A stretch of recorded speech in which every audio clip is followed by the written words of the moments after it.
está impossível. Então, logo ele chegue, ele vai compor a nossa equipe. Bom, senhoras e senhores, boa tarde.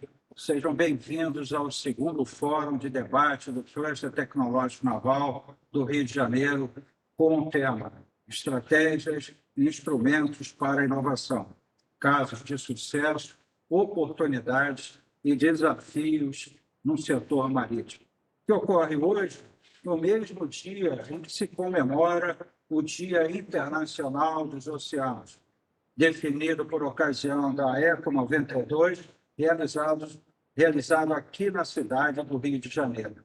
O segundo fórum de debate tem o propósito de debater com grandes nomes em inovação, apresentar casos de sucesso, promover oportunidades de negócio e consolidar o conceito do triplo S, empresa, academia e governo. Este fórum marcará o lançamento do Guia de Oportunidades de Fomento para a Inovação, produzido pelo Cluster para difundir conhecimento e promover a inovação e o desenvolvimento tecnológico das empresas. E também uma aba Inovação em nosso site, para abrigar informações sobre editais, entre outros assuntos sobre inovação. Aproveito a oportunidade para lembrar que iniciamos adesões de empresas ao nosso cluster. Para maiores informações, basta acessar o nosso site. Dito isso, agradeço a participação dos inscritos neste fórum e um agradecimento especial aos palestrantes, o professor Leone Andrade, do Cimatec, Bahia, o senhor Maurício Sírio, superintendente de inovação da FINEP, o engenheiro Rafael Coelho, diretor da Tidewise, e o nosso moderador, professor Anivaldo Nunes, da MBA, espero que chegue a tempo, por terem aceito o convite para estarem aqui, ainda aqui virtualmente, devido às restrições da pandemia, para de uma forma bem resumida, falarmos sobre inovação. Antes de passar a palavra, participo que este webinar está sendo gravado. Portanto, mantenham, por favor, seus microfones ligados e para qualquer coisa, utilizem o chat. Ok? Tenhamos todos um excelente debate. Professor Anivaldo, ok. Como primeira apresentação, eu convido o engenheiro Rafael Coelho, diretor da Tidewise, para fazer a sua apresentação sobre navios autônomos e o caso de sucesso da Tidewise. Por favor, engenheiro Rafael. Boa tarde a todos. Primeiramente, muito obrigado pelo convite para fazer parte desse segundo fórum de debate, uma iniciativa fantástica aí no estado do Rio. Eu vou apresentar para os senhores e para as senhoras o caso da Tidewise. Tidewise é uma startup que está mudando a forma de se trabalhar no mar. Nós estamos habilitando operações remotas no Brasil. Nossa solução oferece menor custo e menor impacto ambiental para as operações marítimas.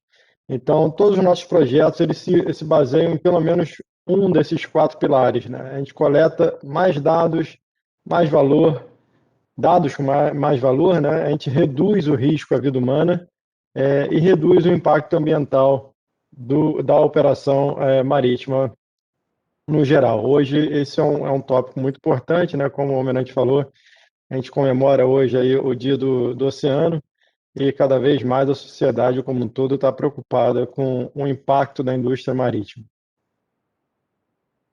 Nossos serviços eles variam em uma gama aí ampla, né, desde levantamento hidrográfico até monitoramento ambiental, inspeção de ativos offshore e logística. E nós operamos em 3 áreas bem distintas, né, porto, dentro do porto, em regiões costeiras, em regiões de mar aberto.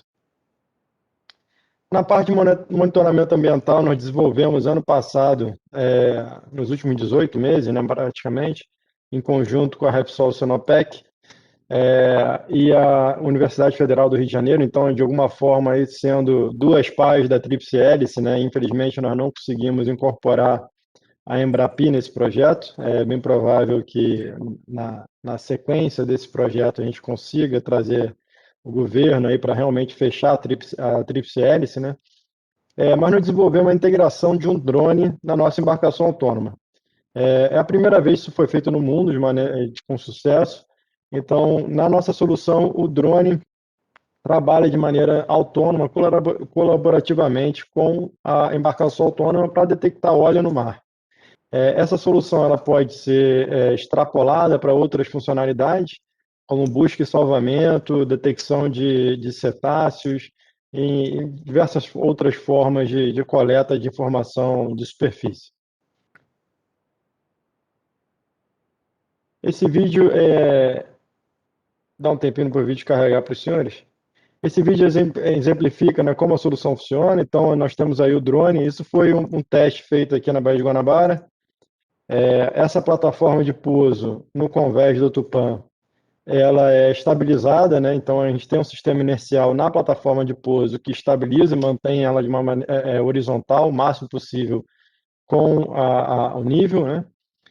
A gente tem a opção de manter um sistema de cabeamento para o drone.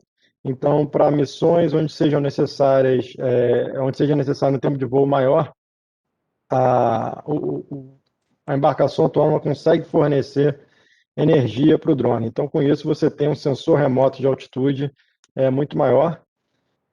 Nós temos também a opção de botar câmeras térmicas no drone. E agora nós estamos, né, variando, mudando, adaptando a tecnologia para oferecer uma solução de inspeção em turbinas offshore para geração de energia elétrica. Então, essa só exemplificando aí nossa capacidade de gerar tecnologia aqui no Brasil, né? Outra aplicação que nós temos, que também foi desenvolvida aqui pela Tidewise, é a leitura de escalada autônoma. Nós oferecemos esse serviço para operadores portuários, para armadores de navios, órgãos que sejam responsáveis por controle de carga. Então, hoje, o que se tem na indústria, a leitura escalada ela é feita de uma maneira manual, praticamente, né? Então, você coloca duas pessoas a bordo de uma pequena embarcação, de uma lancha, que vão circular o navio fazendo a leitura do calado visualmente. Então, isso é uma operação que tem muito risco e muito custo, porque para você garantir que essas pessoas estejam trabalhando de uma maneira segura, o custo da operação fica realmente elevado.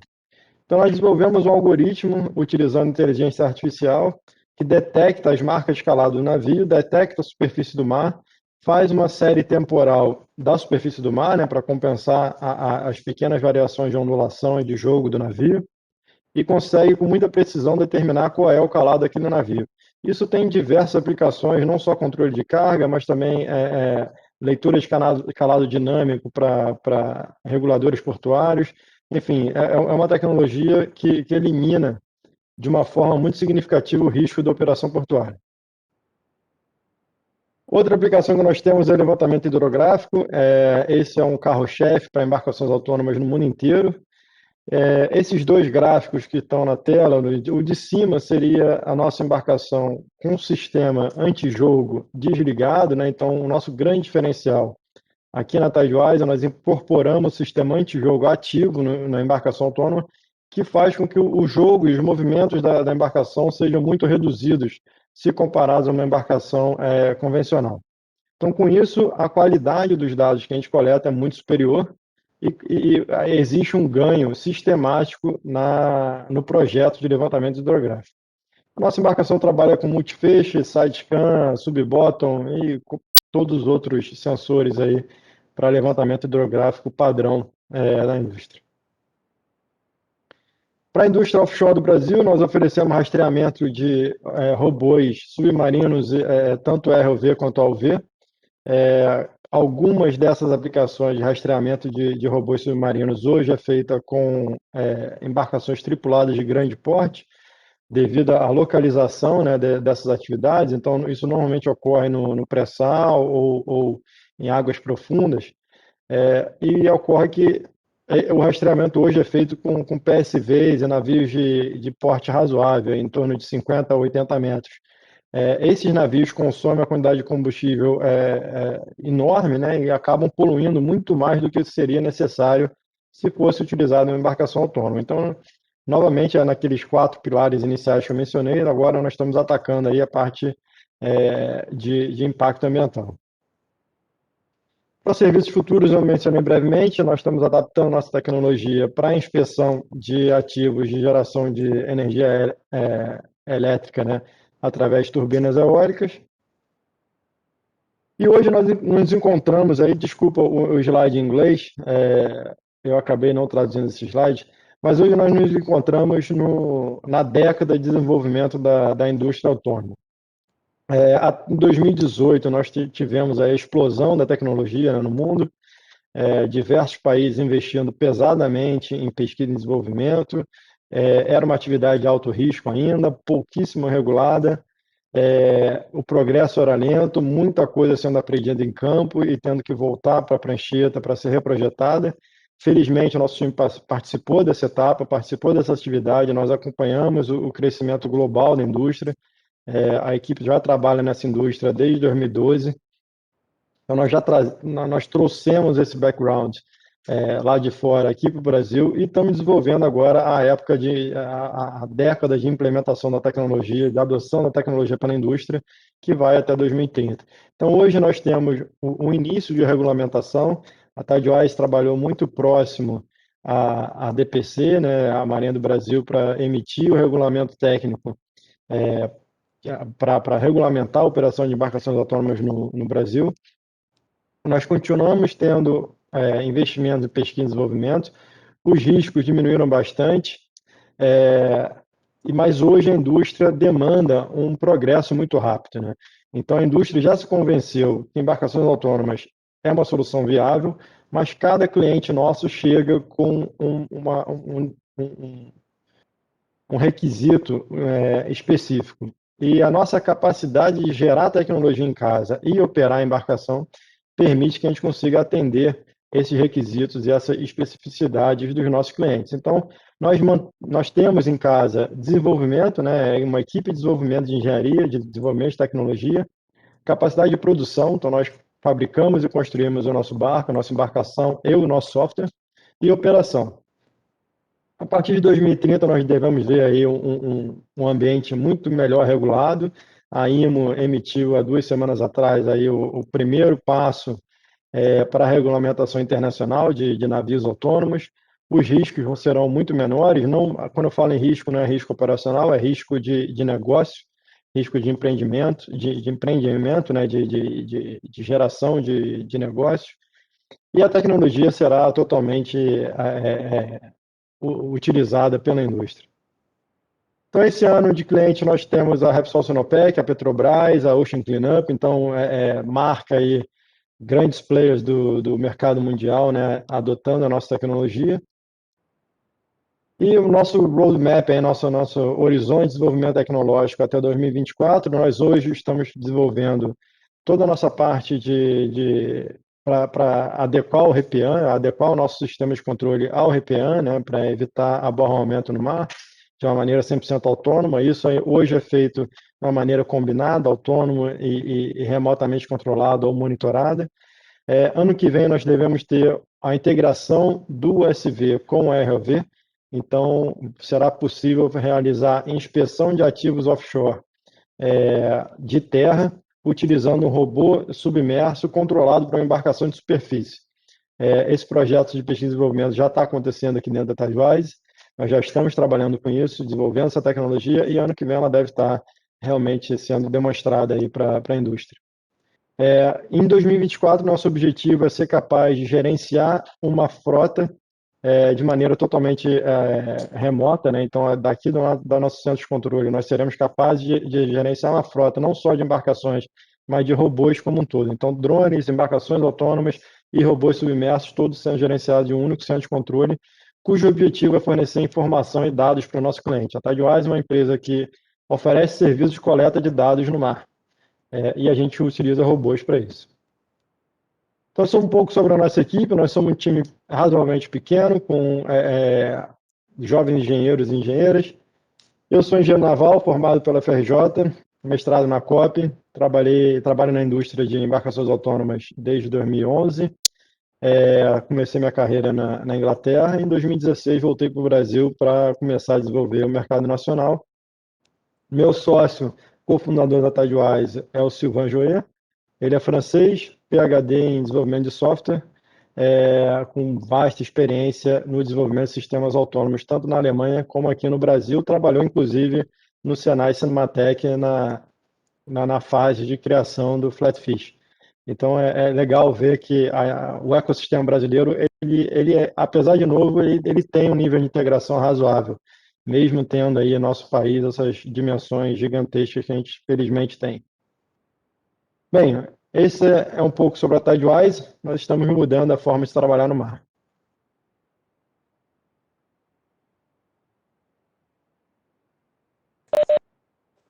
Ok, muito obrigado, Rafael, pela sua apresentação.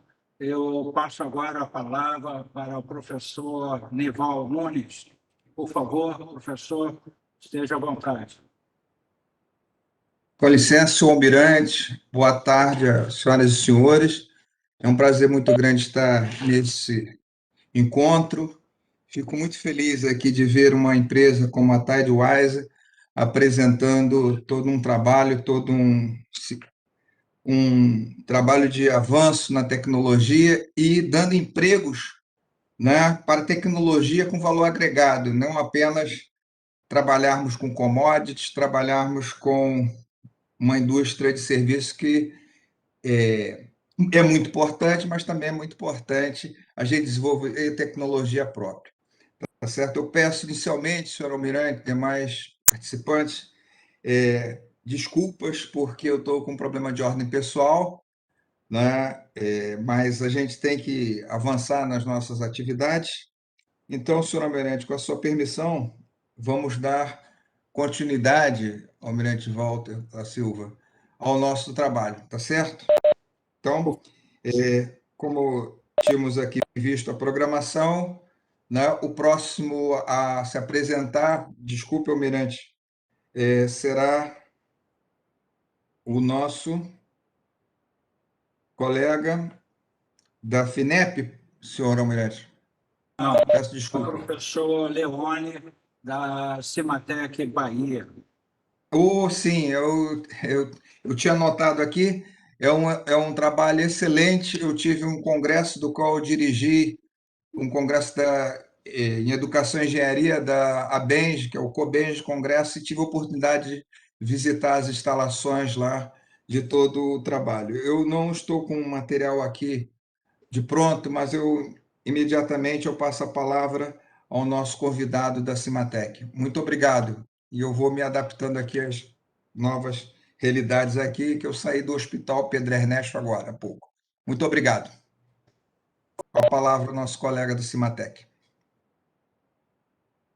Obrigado, obrigado.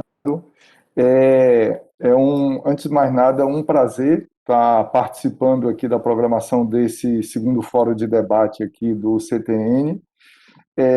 O Cluster Tecnológico Naval do Rio de Janeiro é uma iniciativa assim, louvável e uma referência para a organização setorial da indústria brasileira, para diversos outros setores que precisam tanto se articular com tendências atuais e futuras e, principalmente, agregação de tecnologia. Então, realmente, parabéns aí a todos pela iniciativa. A apresentação que a gente vai focar aqui é um case de um projeto chamado Flatfish, que é um robô submarino autônomo, totalmente autônomo, e os desafios para a inovação no Brasil. Então, foi essa a demanda para a gente contextualizar esse projeto no âmbito do ecossistema de inovação brasileiro. Bem, inicialmente a motivação. A grande demanda foi inicialmente da petrolífera BG, que hoje é Shell, por inspeções submarinas, já que ela tinha toda a estratégia e um programa de longo prazo de exploração em águas profundas. Hoje tudo isso foi incorporado pela Shell. Então, foi aprovado esse projeto no âmbito de um projeto de pesquisa com recursos da ANP, Agência Nacional de Petróleo, e o desafio era esse aí, de substituir essa atual inspeção que é feita com uma logística muito pesada, custos elevados e tempo também de ação muito longo. Então, hoje precisa de barcos de apoio, como a gente vê esse barco aí, para, por exemplo, servir de base para os ROVs que fazem a inspeção. Tanto ROV de inspeção, como alguns ROVs que já têm como atuar, né? Fazem atuação, manipulação. A diária desse pacote aí, ROV, barco, pessoas, chega a custar US$ 200.000 a diária. Então, são coisas muito caras e não é só o custo. Se você precisar fazer uma intervenção de uma hora para outra, você tem que mobilizar o barco que está cá, mobilizar as pessoas, sair, deslocar até chegar lá, lançar os ROVs e tudo mais. É um tempo enorme e que, se você teve algum acidente, alguma coisa, é um tempo precioso que não pode ser perdido. À direita aí a gente vê a quantidade de pessoas envolvidas nessas operações. Em média, chega a ter até 60 pessoas nessas embarcações e diretamente ligada à parte de inspeção, 32 pessoas. E aí, como a gente falou, todos os custos envolvidos numa operação logística muito pesada. E abaixo aí, qual é a ideia? Né? Eliminar isso tudo por um sistema 100% autônomo e residente. Próximo. Então, a inovação foi essa, a encomenda foi essa, desenvolver um veículo subaquático autônomo, residente, 100% autônomo e que fica lá embaixo. Isso quer dizer que ele periodicamente está fazendo as inspeções e, se tiver alguma intercorrência, ele já está lá embaixo, rapidamente ele vai e pode inspecionar e até atuar rapidamente,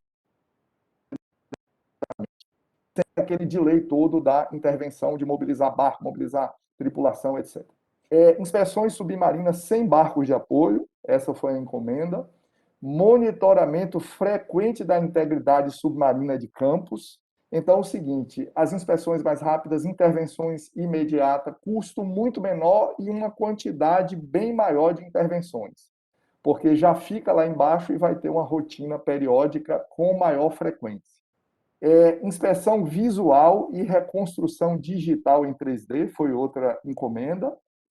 E esses dados sendo enviados para algum centro de operações remotas e operável por não especialistas, né? Então, ele tem que ser muito robusto para que isso tudo ocorra.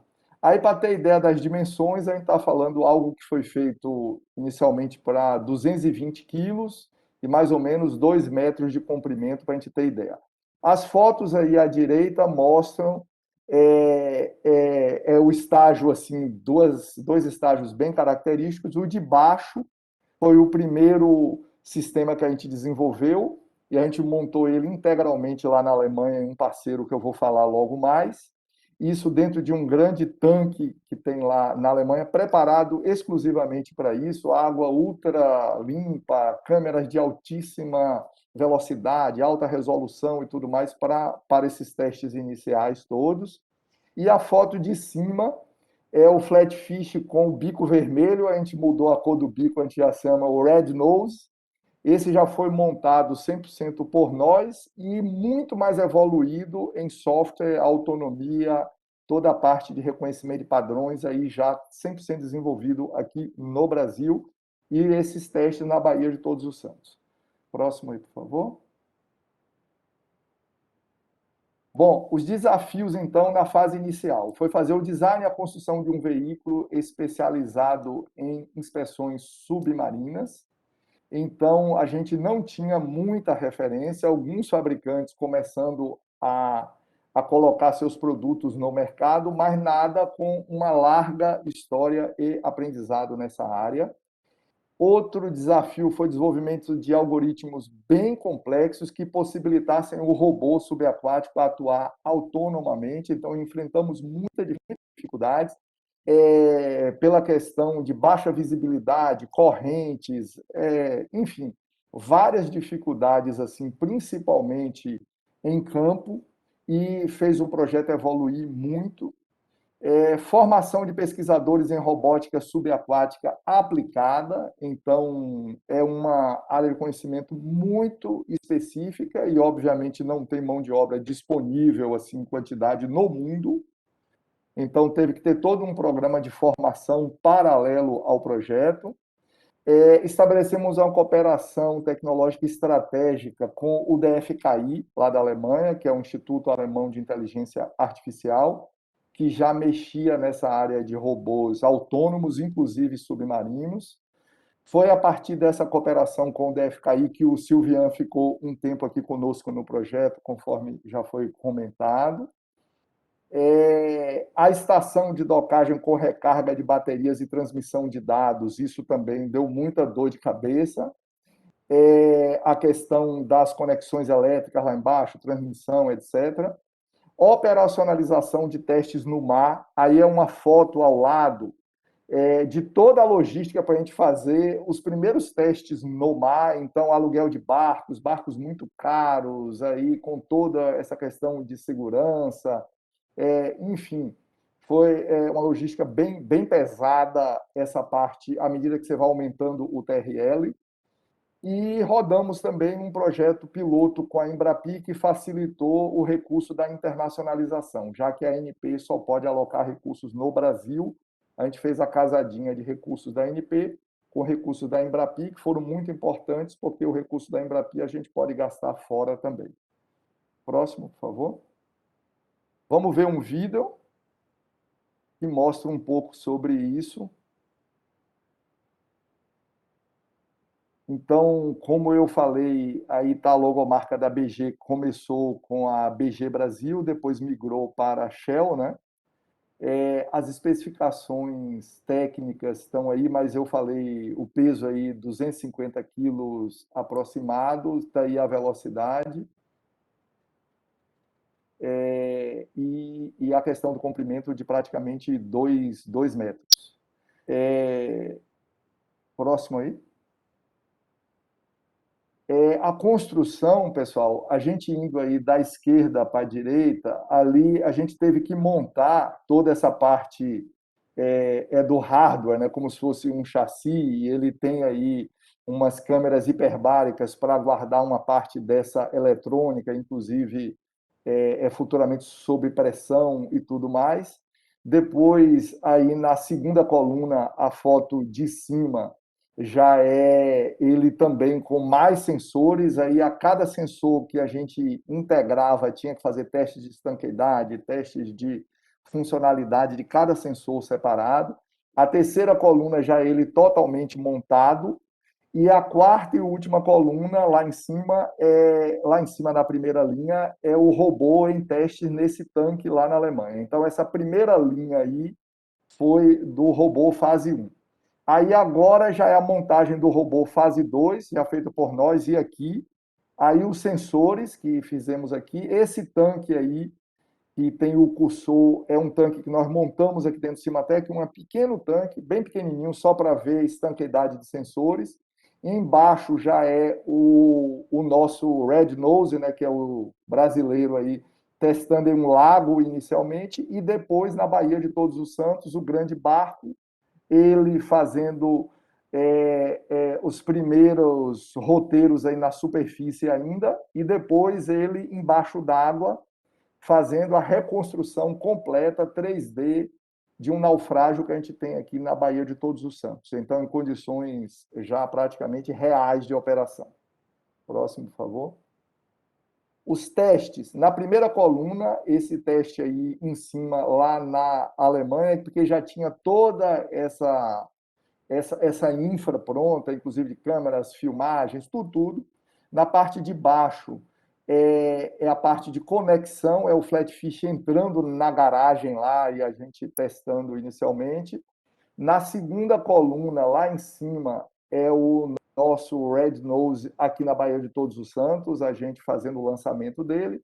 E na parte de baixo, pessoal, foi necessário também alugar um catamarã para que a gente tivesse toda a nossa base de operação lá na Baía de Todos os Santos, ali do lado, porque precisava ajustar muito software, a cada probleminha que desse a gente foi incrementando, isso facilitou muito a logística. Então, foi um projeto de realmente grande vulto. Próximo.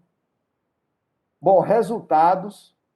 Em termos de simulação, conseguimos grandes avanços e isso agilizou o projeto e reduziu custos com muita simulação. Então, a gente não está dizendo aí de animação, não, né? Não é uma mera animação de imagens, enfim, tipo desenho animado, é simulação mesmo. A gente via o que estava rodando nas linhas de código. Isso serviu para avançar muito nessa área de programação. Depois veio a questão de navegação autônoma, todos os resultados extremamente favoráveis. A fase de detecção de estruturas também, que aí já não é mais navegação, é reconhecimento de padrões, etc., com resultados também fantásticos. Reconstrução 3D embaixo, isso também com muito bons resultados, superando as expectativas, então a gente já conseguiu isso. E até geração aí de fotomosaicos, etc. Próximo, por favor. Bom, saímos dessa fase que foi encomendada. O que foi encomendada pela BG e depois que a Shell ratificou foi pegar isso e levar até um TRL 6,5 mais ou menos, que mostrou a viabilidade de tudo. Todos os objetivos foram alcançados e até superados. Aí entrou numa outra fase, que aí, enxergando isso tudo e diminuindo esse risco, aí a Shell decidiu continuar com o projeto, mas ela já não iria custear 100%. Ela fez um bid para que algum fabricante assumisse isso e ela até apoiaria, mas já teria que botar dinheiro e tudo para botar no mercado e operar. Já que ela deixou claro, ela é uma operadora de petróleo, não é fabricante nem operadora de robô, ela quer o resultado final.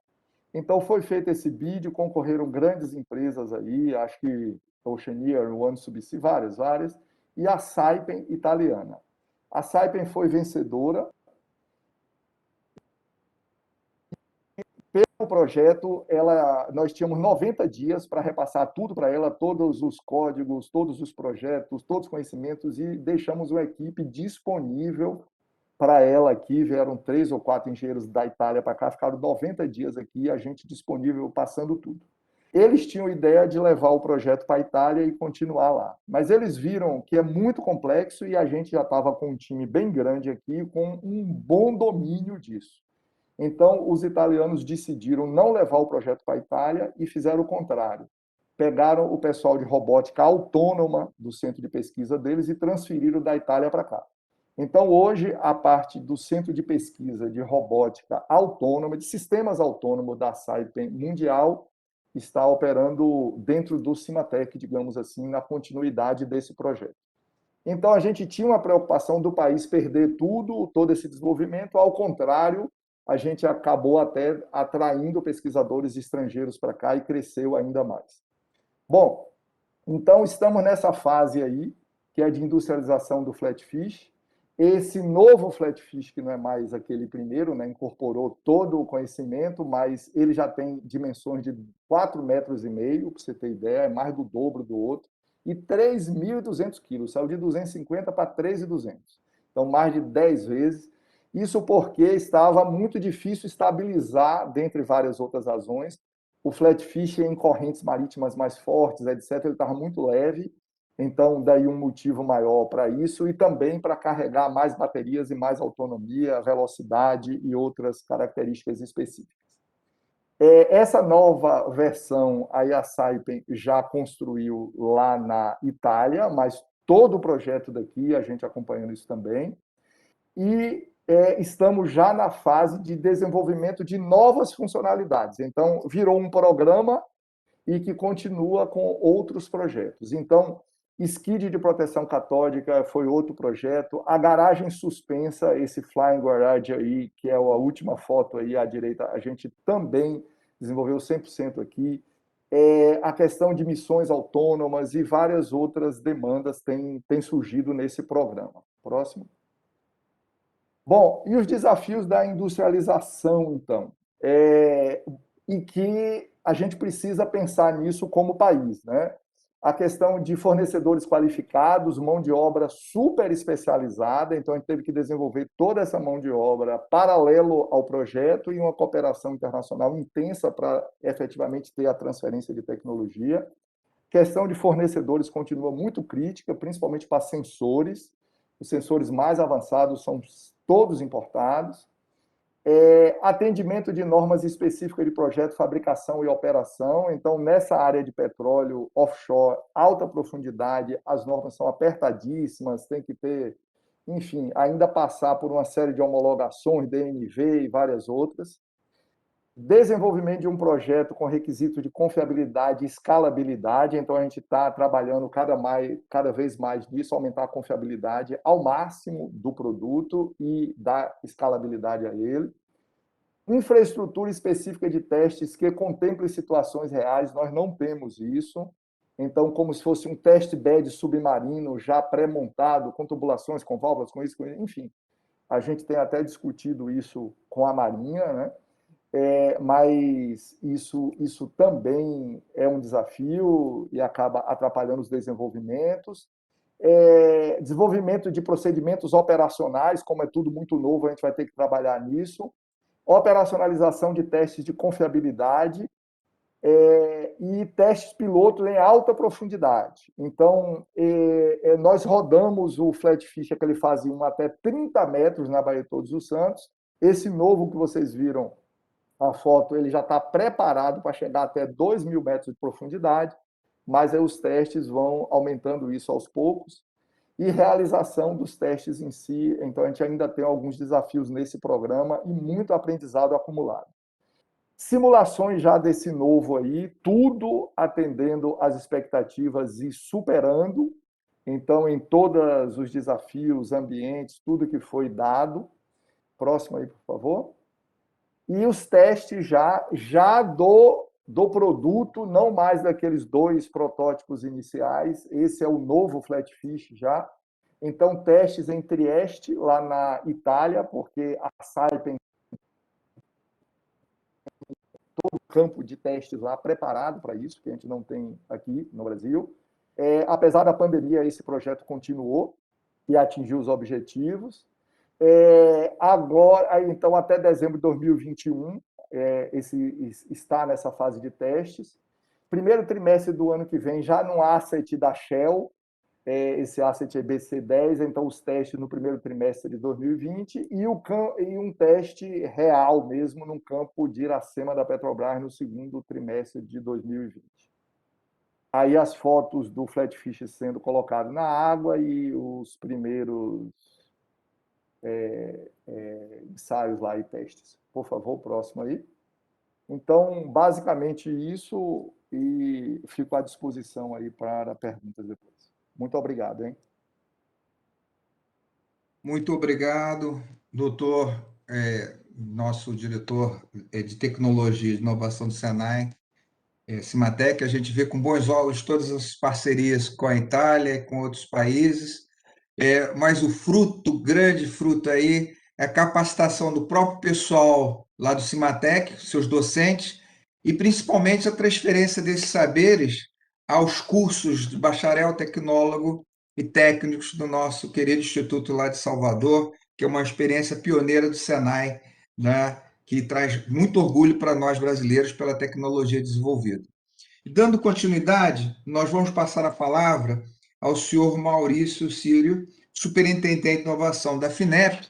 Mas antes eu queria reforçar um dado.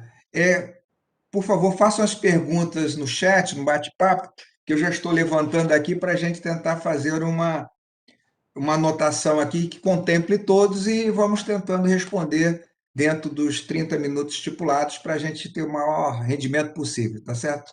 Então, seja bem-vindo, senhor Maurício Círio, superintendente de inovação da FINEP. Muito obrigado. Muito obrigado. É um prazer estar aqui com vocês. Tá? Eu agradeço o convite, a oportunidade de apresentar as linhas da FINEP, né? Estou tentando achar aqui a minha apresentação, mas não está aparecendo. Deixa eu botar na tela, não tem problema. Assim, acho que agora vai.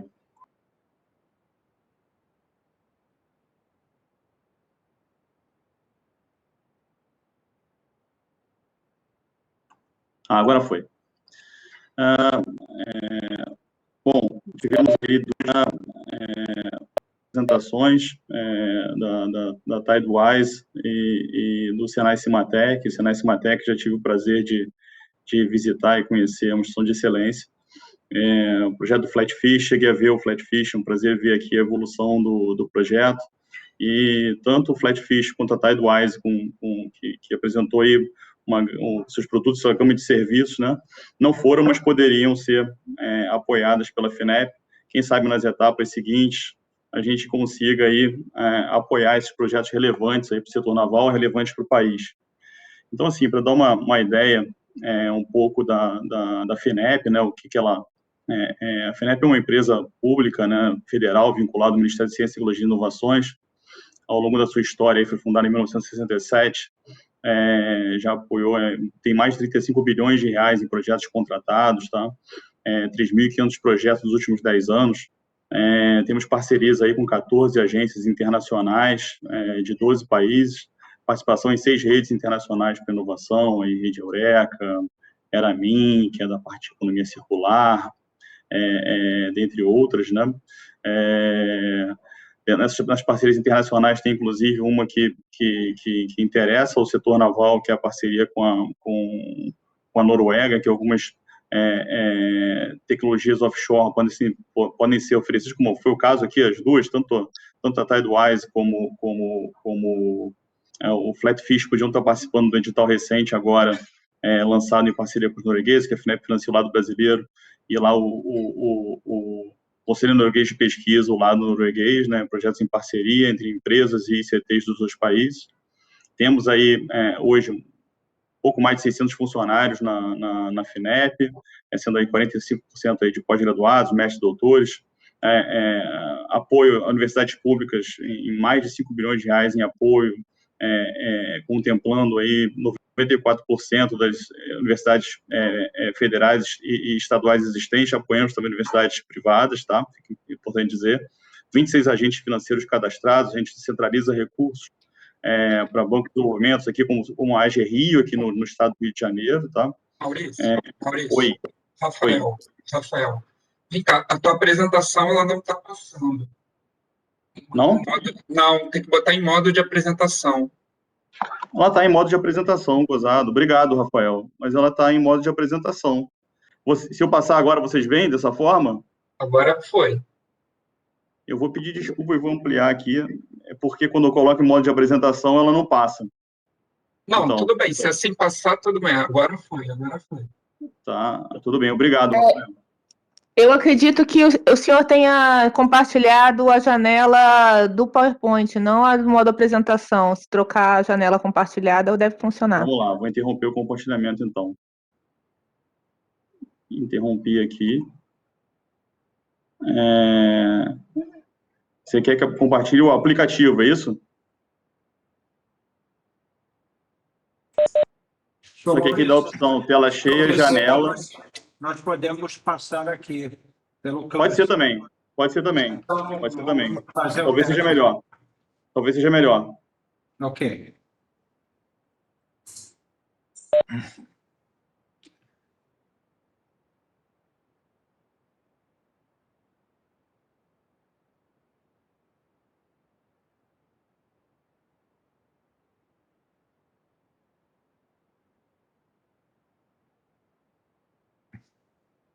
o seguinte slide, por favor. Isso. Tá bom.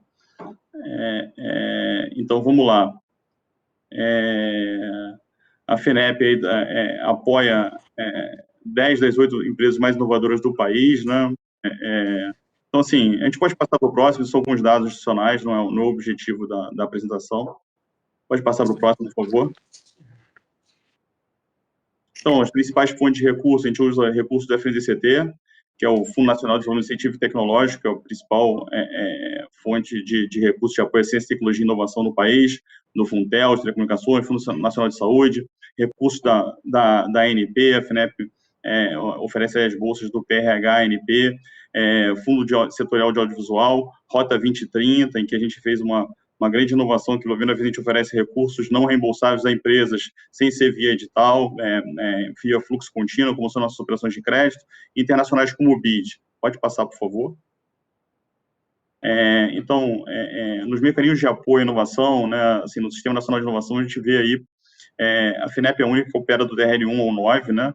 A gente tem aí o CNPq, a CAPES, as fundações de apoio à pesquisa, apoiando aí a parte de pesquisa básica, um pouquinho da pesquisa aplicada, do TRL1 ao 3, o BNDES, a Embrapi, mais na parte de realizar mais altos, de 7 a 9, protótipo, introdução no mercado. A FINEP é a única que passa aí pelo Vale da Morte, né? Ou seja, do 1 ao 9, para isso a gente tem diferentes instrumentos. Financiamento não reembolsável para ICTs, geralmente oferecidos via os fundos setoriais, que agora vão ter aí um gás renovado, com descontinuamento dos recursos do FNDCT. Então, devemos ter bastante novidades agora no segundo semestre, em termos de oportunidade, tanto para ICTs como para empresas. Peço a atenção de vocês. Subvenção, e também projetos de encomenda, também para ICTs. Subvenção econômica para empresas, operadas via edital, tá? Editais aí, ano passado mesmo a gente lançou muitos para ajudar no combate ao Covid, tecnologias 4.0, materiais avançados, investimento indireto e direto em fundos, a parte de equity aqui, tem aqui a parte do FINEP Startup também, que poderia, inclusive, se aplicar ao caso da Tidewise, por que não? É um caso a se analisar, tá? A FINEP tem o FIP próprio, de Fundo de Investimento de Participação, que investe no equity das empresas, como também aplica em fundos que vão aplicar no capital das empresas. E a parte de crédito, que a gente opera tanto diretamente como indiretamente via parceiros, que no caso do Estado do Rio é a AG Rio. Pode passar, por favor.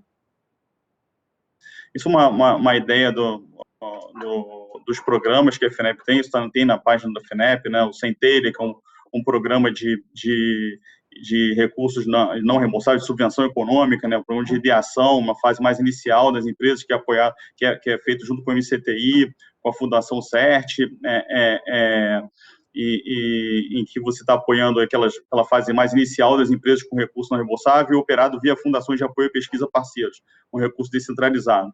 FINEP Startup, né, ou seja, que são editais, vai haver um lançamento de um segundo edital agora no segundo semestre, tem um primeiro que está sendo concluído agora, com diversos temas. FINEP Tecnova, que é a subvenção descentralizada, operada via parceiros estaduais, as fundações de apoio à pesquisa, o Fundos Inovar, que aplicar no capital das empresas, Inovacred Expresso, Inovacred 4.0, que é o crédito centralizado via aí, agentes parceiros como a AG Rio, o Conecta, que é um programa de estímulo à parceria universidade e empresa, que ele provoca uma redução na taxa de juros do crédito, desde que pelo menos 15% do orçamento do projeto seja destinado a uma ou mais ICTs. O FINEP Aquisição Inovadora também é um programa diferente, em que aqui você está estimulando a compra de equipamentos que forem desenvolvidos no país, né? A gente viu que muitas vezes se desenvolvia equipamento aqui nacionalmente, mas a empresa tinha dificuldade de vender. Então, aquelas que foram desenvolvidas com apoio da FINEP, com apoio de recursos da inovação, caso alguém queira comprar esses equipamentos, ela tem um financiamento em condições especiais para estimular que esses produtos que forem oriundos do processo de inovação tenham entrada no mercado. As chamadas de subvenção econômica, né, recursos não reembolsáveis para a empresa, o FINEP de empresarial, que é dentro do programa Rota 2030, né, que que é o fluxo contínuo, não reembolsável para a empresa, fluxo contínuo, crédito direto e o FINEP IoT, que é um estímulo, na verdade, devia chamar FINEP 2.4.0, um estímulo ao desenvolvimento e implantação das tecnologias 4.0 pela indústria nacional. Pode passar, por favor. Aqui é só um esquema mostrando um pouco, né, a FINEP como Secretaria Executiva do FNDCT, né, que ela se vale desses diversos instrumentos financeiros, ou seja, para as universidades aí que estão no canto superior direito da apresentação, oferecendo financiamento não reembolsável via editais, via projetos de encomenda, repasse de recursos ao CNPq, para oferecer bolsas de estudos a pesquisadores e estudantes, editais de opção de compra para startup, né, no caso, a aplicação no equity dessas startups inovadoras, aplicação em fundos de investimento que vão aplicar no capital das empresas, créditos e subvenção econômica e não reembolsável para empresas, para as empresas, e crédito via parceiros locais. Pode passar, por favor. Então, assim, da cooperação internacional, para vocês terem uma ideia, a gente tem aí cooperação com Argentina, Áustria, Canadá, França, Alemanha, Israel, Holanda, Suécia, Espanha, Noruega, Reino Unido, União Europeia, né, Eureka, Urban Europe, né, Eramin.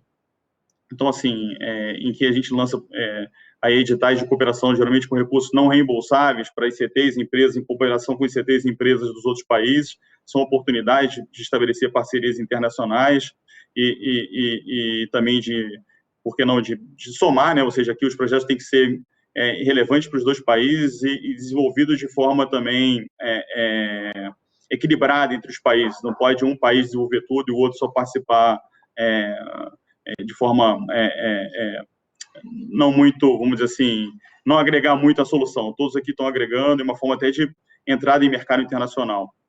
Pode passar, por favor. Falar especificamente um pouquinho só da parte de crédito, né? Pode passar para o próximo slide. Como eu falei, o crédito, a principal coisa que a gente olha, né? Assim, a gente olha muito no caso, para o grau de inovação, relevância da inovação e a abrangência da inovação. Ela pode ser empresarial, setorial, nacional, mundial, todas são importantes. O que mais acontece no mundo são as inovações incrementais, né, no nível da própria empresa, no nível setorial, né, mas tem outras que são disruptivas e tal. Para isso a gente tem diferentes condições de apoio. Pode passar, por favor. Então, assim, o que a gente financia tudo que tiver a ver com a inovação, equipe própria, máquinas e equipamentos nacionais importados, softwares nacionais importados, obras civis e instalações, joint ventures, fusões, incorporações para absorção de tecnologia. É uma forma de inovar, comprar quem tem o conhecimento, uma forma inorgânica, né? Matérias-primas, produção pioneira e comercialização, logística, distribuição e marketing, serviços de consultoria, treinamento e capacitação, parte toda de P&D interno e externo, serviços de consultoria, né, outros conhecimentos. Tudo que tiver a ver com a inovação pode ser financiável pela FINEP. É claro, o importante é que o projeto tem que ser desenvolvido no Brasil. Pode passar, por favor. Nas linhas de crédito, né, a gente opera tanto de forma direta como indireta. Geralmente, o crédito direto, empresas que faturam acima de 16 milhões de reais, com projetos aí, geralmente acima de 5.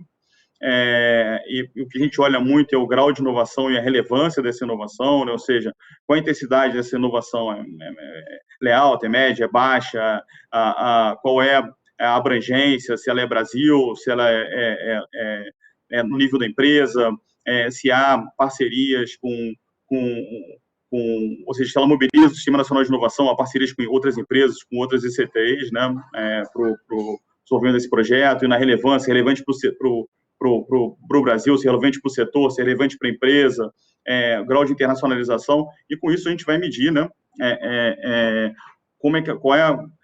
onde ela se enquadra em termos de linha de financiamento, né? A gente tem as inovações de desempenho, que são aquelas em que a empresa, na verdade, está chegando no nível da concorrência, de competitividade, que ela, na verdade, ela está inovando no nível da empresa, mas está dando um diferencial que faz com que os concorrentes tenham que correr atrás do que ela está fazendo, né? Ela movimenta, assim, o setor, a cadeia em que ela está inserida. Tem a inovação pioneira, que é pelo menos uma inovação em nível Brasil, E a inovação crítica, que é algo estratégico para o país, como, por exemplo, vamos lá, o submarino nuclear brasileiro, o veículo lançador de satélite, né, tem que ser algo que seja estratégico para o país. Quanto mais inovador, melhores as condições, mas a FINEP considera todas as inovações importantes e relevantes, ou seja, importante que as empresas inovem. As linhas indiretas são operadas, como eu falei, por diversos agentes aí, financeiros distribuídos pelo país, a Rio aqui, Desenvolve São Paulo, BRDE, Desem Bahia, né, a FEAM, BRB, ou seja, distribuídos pelas diferentes unidades da federação, projetos de empresas até faturamento até 90 milhões de reais e projetos de até 10 milhões de reais. Pode passar, por favor? Um pouquinho sobre, pode passar, do financiamento não reembolsável, né, ou seja, a gente tem aí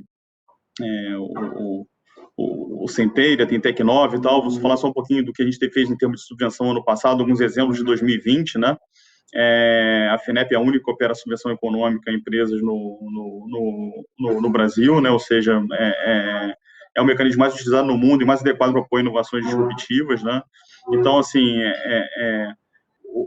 editais ano passado, muito, como eu falei, de Covid, EPIs, EPCs, soluções inovadoras para Covid, então 140 milhões desses 2 editais para Covid, tecnologias 4.0, 50 milhões, materiais avançados, 10 milhões em subvenção econômica, tecnologias assistivas, 40 milhões, materiais avançados para formar um centro de tecnologia aplicada, ou seja, para se formar, na verdade, é uma ideia de formar cluster de inovação, 8 milhões de reais, e uma chamada pública internacional com a Noruega, que eu citei aqui, no valor de 5 milhões por parte da FINEP e 15 milhões de coroas norueguesas pelo lado norueguês. Alguns exemplos aqui de oportunidades que aconteceram no ano passado e que devem surgir novas esse ano, com certeza, a parte de tecnologias 4.0, a parte de materiais avançados, algo de Covid em saúde, cidades inteligentes, na parte de naval, acho que a gente pode esperar, porque o Fundo Aquaviário pode lançar novas ações agora no segundo semestre, CT Petro pode ter alguma coisa também, então, assim,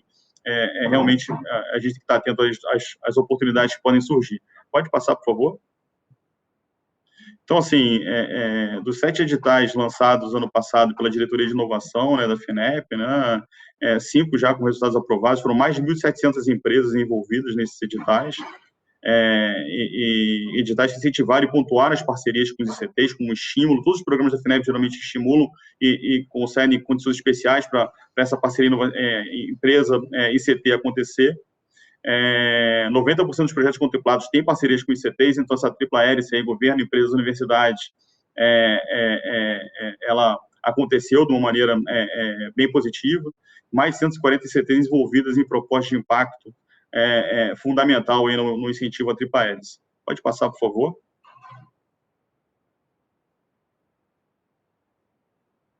E aqui alguns exemplos de projetos do setor naval apoiados pela FINEP, né? No Concrédito, a gente teve esse projeto da Oceânica, por exemplo, embarcação de apoio à plataforma, né? Então, aqui se inovou na prestação do serviço de inspeção, manutenção e reparo de instalações subaquáticas de exploração e produção de petróleo, tá, e gás. Na verdade, aqui você fez um navio, esse SDSV, né, um Shallow Diving Support Vessel, que é super tecnológico e que também se tirou esse serviço, você tinha que colocar um container nas plataformas offshore para os mergulhadores que ficavam lá e tal, para fazer a inspeção, e agora não mais, eles podem fazer desse navio. Então, espaço em plataforma, muitas vezes a inspeção não era feita porque estava em produção e não tinha espaço na plataforma, espaço em uma plataforma é uma coisa muito concorrida, e se deixava de fazer, agora não,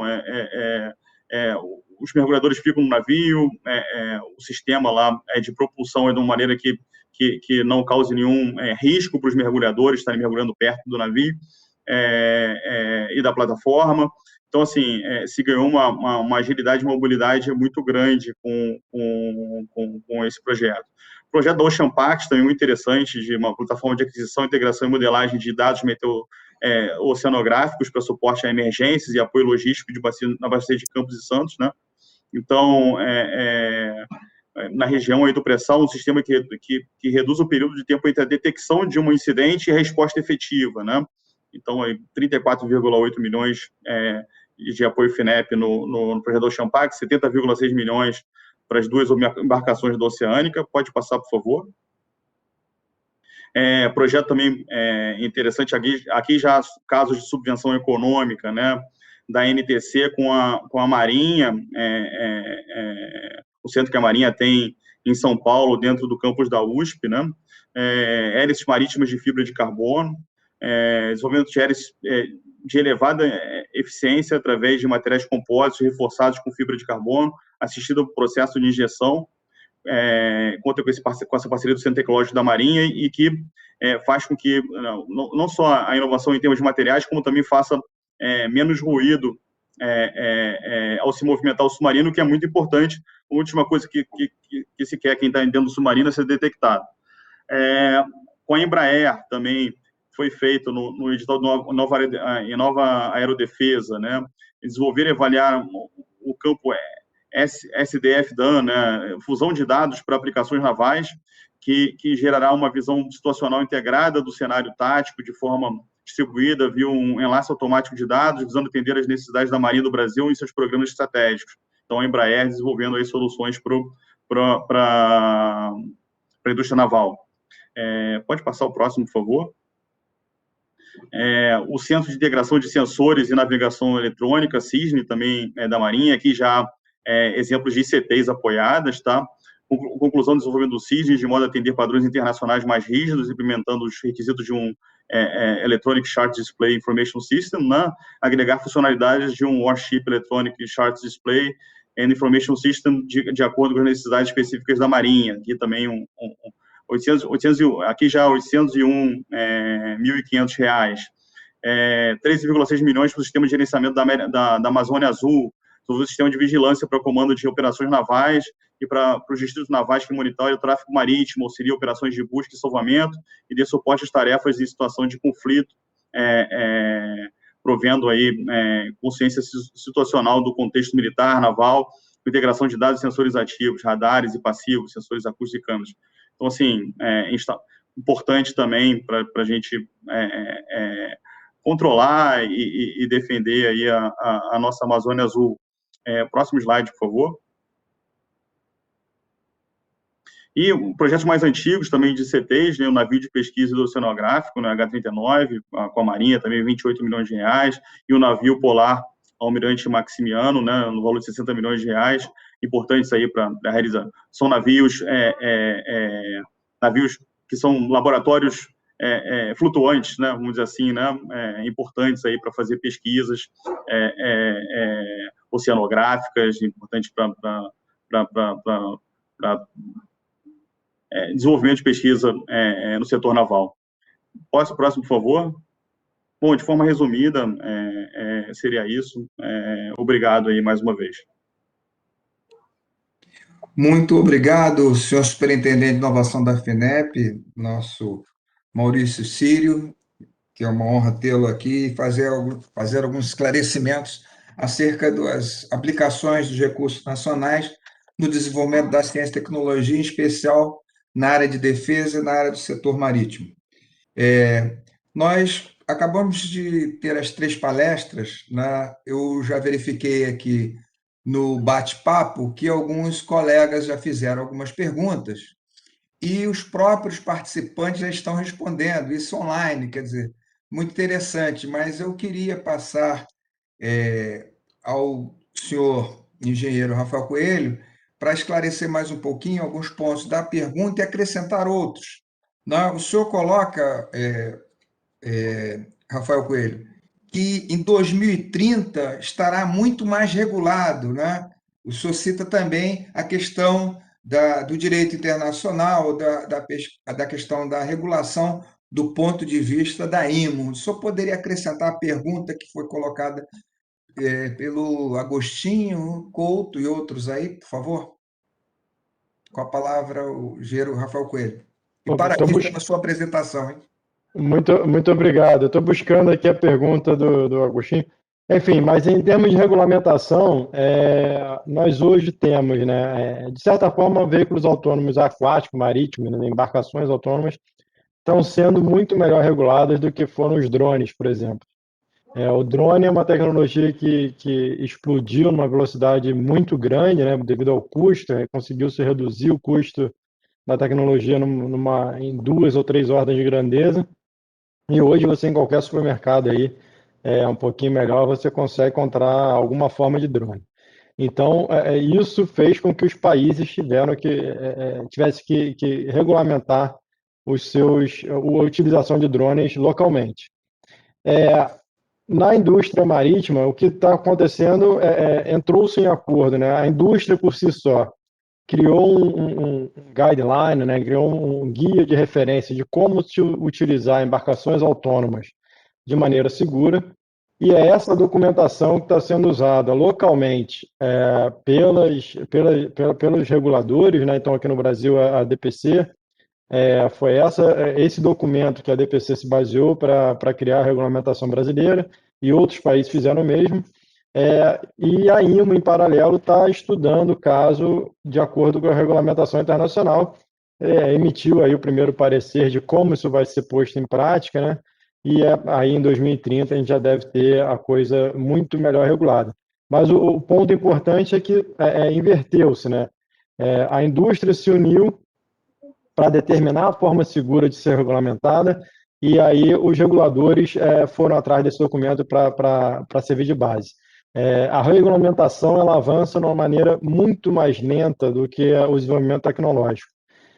A regulamentação que a gente conseguiu construir aí junto à DPC, ela já tem uma defasagem da nossa tecnologia hoje.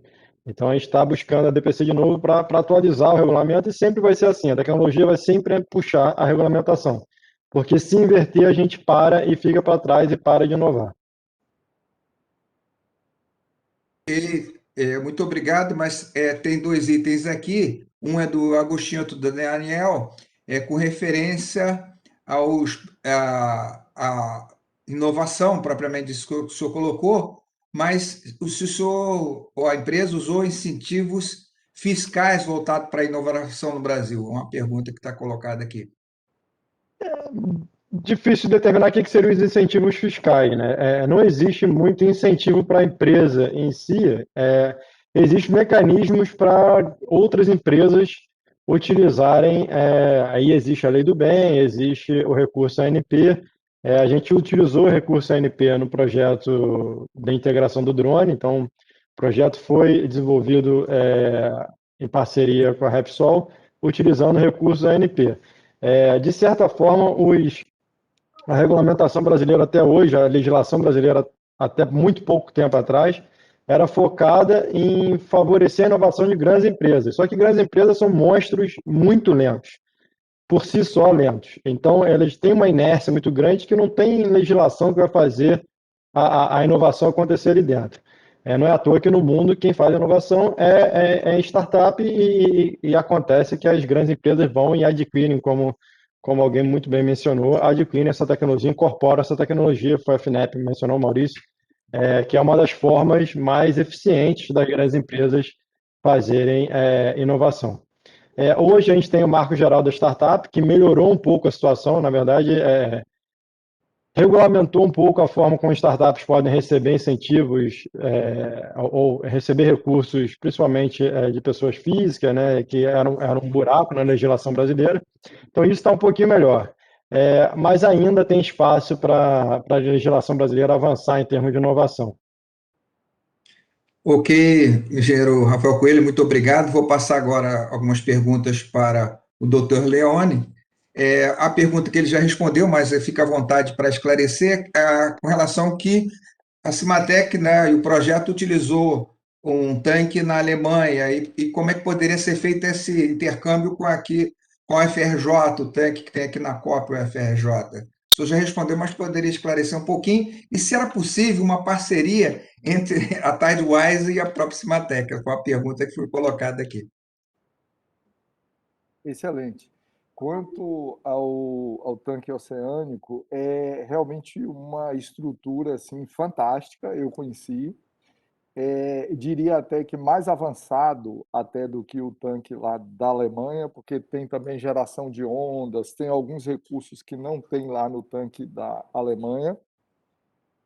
O tanque de lá é novo, tudo muito bem equipado, mas foi feito para testar robôs submarinos. Então, eles não se preocuparam com a questão de ondas. E tem só algumas facilidades aí, digamos assim, de filmagens e tudo, mas que nada comprometeria realizar todos esses ensaios aqui. Foi feito lá, pessoal, porque o projeto, a gente tinha um objetivo muito claro de absorver toda essa tecnologia que o DFKI tinha. Então, para assegurar uma real transferência de tecnologia, as equipes têm que estar juntas e trabalhar juntas. Não tinha como a gente trazer os alemães todos para cá, então nós enviamos os brasileiros para lá.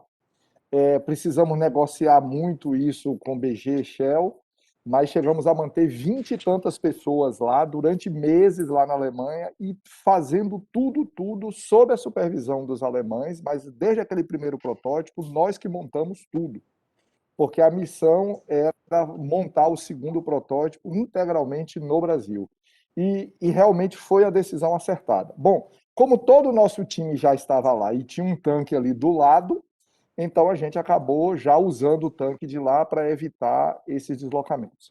Mas foi só por isso, poderia ter usado aqui no Brasil e espero novos projetos, novas demandas, a gente utilizar intensamente essa infraestrutura que tem aí na UFRJ, que é uma maravilha para o país. Quanto à cooperação com a Tidewise, estamos literalmente de braços abertos aí. Nós somos uma instituição de pesquisa e desenvolvimento, enfim, ensino, pesquisa e desenvolvimento, não somos uma empresa, o que pode aproximar ainda mais e ter uma complementariedade nas nossas atuações. Outra coisa nós acabamos especializando mais nos robôs submarinos e vocês nos barcos de superfície. E há desejo, enfim, ainda nada assim formalmente estabelecido, mais de se pensar em integração desses sistemas, né? Então, tanto esses robôs trabalhando em swarm, embaixo d'água, como alguns barcos de superfície também trabalhando de forma autônoma em swarm, e esses sistemas se comunicando. Então, quando a gente for falar de sistemas, sem dúvida, eu vejo assim que para o país a gente daria saltos na integração desses dois times. Então, estamos trabalhando já em alguma possível demanda para isso, viu? Espero que se concretize e a gente venha trabalhar juntos. São os clusters mesmo, né, doutor Leone? Né? É a junção e trabalhar. E é interessante que o senhor apresenta alguns resultados como referência muito interessante. O senhor fala uma questão, aproveitando, as tecnologias sensíveis, por exemplo, sensores, né?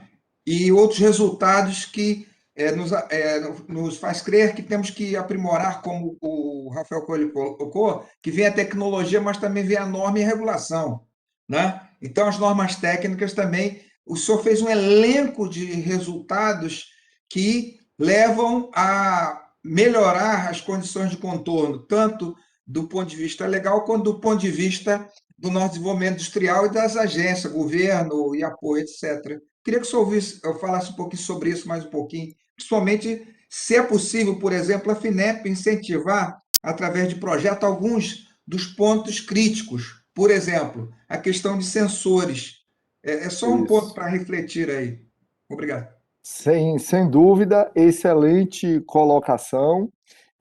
A ideia foi realmente listar ali algumas dificuldades e pontos que a gente enxerga que ainda merece atenção para dinamizar o ecossistema brasileiro de inovação nessa área, né? De engenharia offshore de uma forma geral.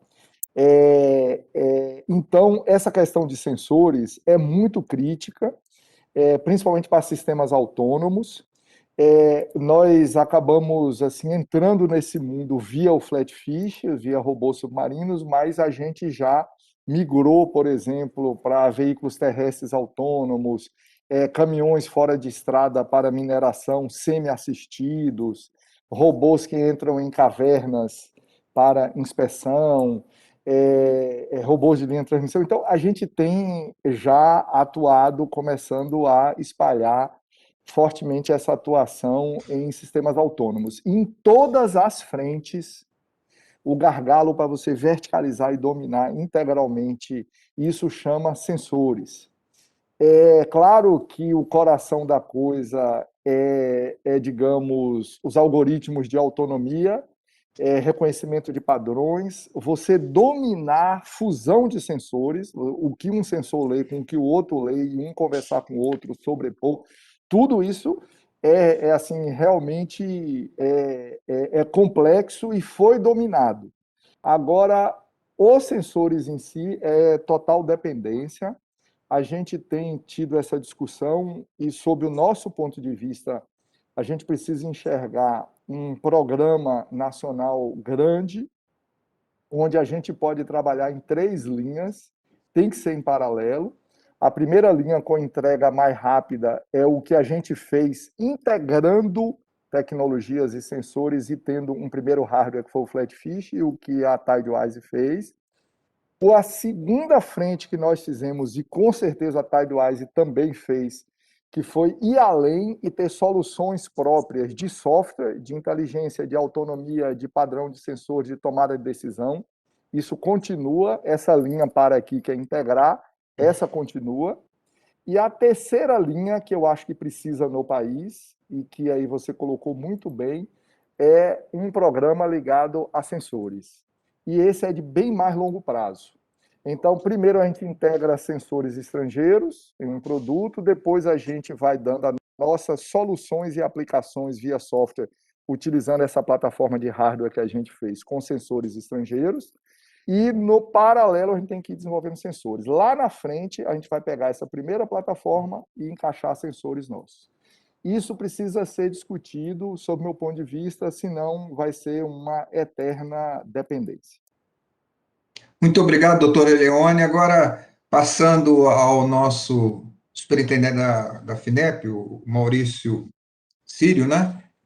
Nós podemos verificar todo o trabalho da FINEP, os equipamentos, desenvolvimento, mas é um fato interessante que está um denominador comum, como foi falado pelos nossos antecessores, é a questão da ciência de dados, né? Eu não sei se, Maurício, você pode esclarecer um pouquinho, porque você falou de um trabalho de fusão de dados, né, que a Marinha encomendou à Embraer, e tem outros, né? O doutor Leone começou a falar aí, né, que tem uma tecnologia dominada na área de algoritmos e de IA, né? Eu não sei se é o próprio Cimatec ou é junto com outra universidade, outra instituição de pesquisa.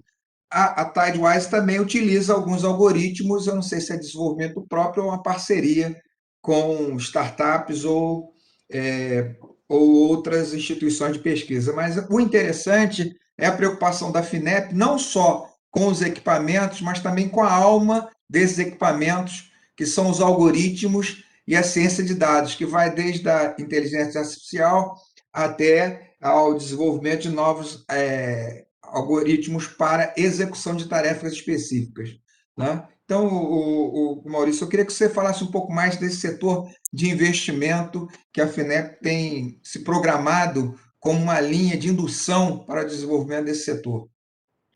Assim, a FINEP, na verdade, ela apoia, né, ciência, tecnologia e inovação, nas empresas você tem toda a parte de produto, processo e serviço, né? Então, assim, a parte toda que foi falada de sensores, de ciência de dados, de inteligência artificial, tudo isso vem sendo apoiado, né? Muito a gente vem fazendo, por exemplo, a parte de indústria 4.0, por exemplo, né? Muito você tem machine learning, inteligência artificial, gêmeos digitais, a parte de sensoriamento para você conseguir, né, no final do dia, que se busque a fábrica inteligente, né? Em que, na verdade, ela já conversa com tanto com as duas pontas, né? Conversa com os fornecedores, como conversa puxando já o quanto ela necessita para produzir, puxado pelo cliente que diz quantos produtos ele está necessitando, né? E tudo isso transita numa velocidade, usando lá computação em nuvem e tal, ou seja, tudo isso transita de uma forma, usando os AGVs, foi falado aqui, por exemplo, né? Os robôs autônomos, né? Então, assim, para a gente, tudo que tiver a ver com inovação, tudo que for desenvolvimento, a gente está dentro, tá? A gente está apoiando nos mais diversos setores. Tem coisas que são bem transversais. Sensores que você usa em toda a indústria, né? Ciência de dados também, né? A informática está em tudo, né? Então, assim, nos mais diversos programas, a gente vai estar apoiando esse tipo de iniciativas, né? A gente não tem realmente, como foi colocado aqui pelo professor Leone, um programa de sensores, vamos dizer assim, mas o apoio a projetos que contêm sensores ou projetos de sensores é plenamente viável em todas as linhas que a gente tem, isso é importante, tá? Não sei se eu consegui responder a sua pergunta.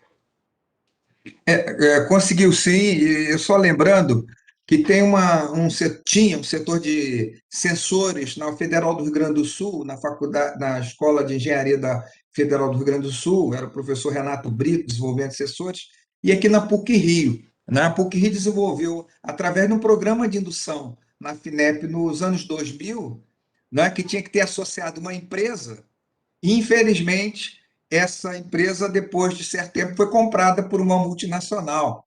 Quer dizer, Isso, infelizmente, a gente não controla, é o mercado, ele né? não É uma controla, pena, é o né? mercado, né?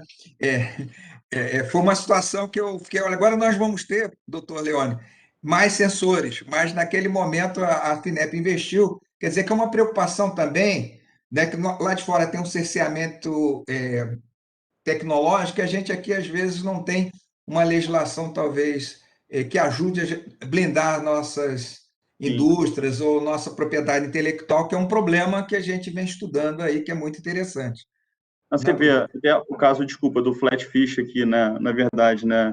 A Shell, quando colocou, né? Por que nenhuma empresa nacional, uma fornecedora nossa, não se interessou em ser a fabricante do Flatfish, né? Assim, seria bacana, né? Mas no final a gente viu que foram empresas multinacionais, mas com um trabalho bem feito do SEMAI Cimatec, a gente está conseguindo absorver conhecimento, manter o conhecimento aqui no país, né?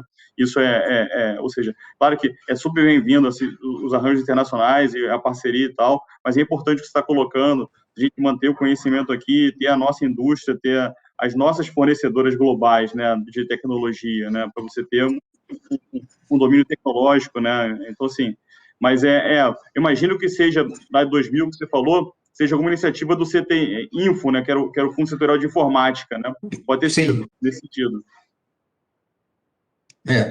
É que nós temos várias iniciativas e somos, às vezes, pioneiros no mundo, inclusive, né? Eu visitei a Coreia e eu vi lá, olha, a Coreia copiou um pouco de lá da FINEP, né? Só que a Coreia cresceu mais no sentido de a gente, talvez, devido à nossa visão tanto cartorial, né? Nós temos uma legislação difícil, mas com marco regulatório, da pesquisa, da ciência e tecnologia no Brasil, a gente pode ser que avance mais.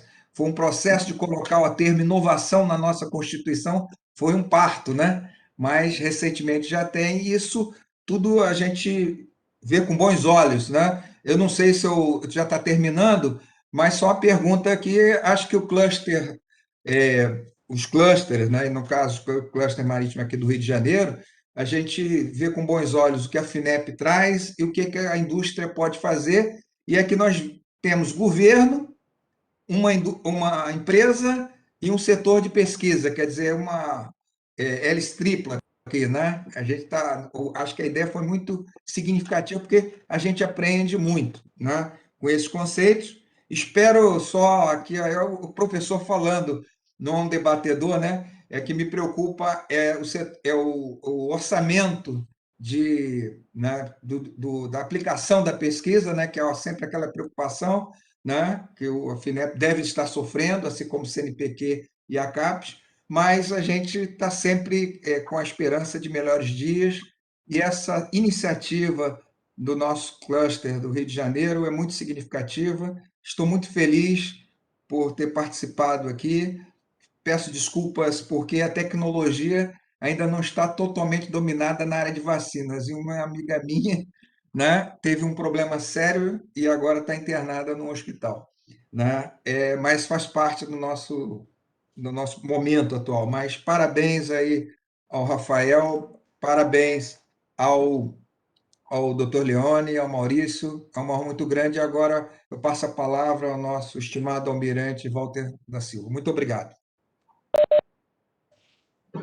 No início das minhas palavras, eu falei da oportunidade de gerar negócio. Eu acredito que não tenha partido nem da Tidewise, nem da Cimatec fazer uma parceria. É justamente isso que o cluster procura. Eu vou repetir uma frase de um empresário que diz o seguinte: uma boa ideia passa por um fomento e uma nota fiscal no final. Então, nós temos que ter boa ideia, precisamos de recursos e chegar a várias notas fiscais. Muito bem, alguns avisos. Nós enviaremos para todos que estão assistindo agora ao webinar a cópia, né, o Guia de Oportunidade de Fomento para a Inovação. É um compilado de editais dos últimos 5 anos da FINEP, Embrapi e AGRI. Isso para surtir efeito de possibilidades que as empresas possam buscar a parte de fomento.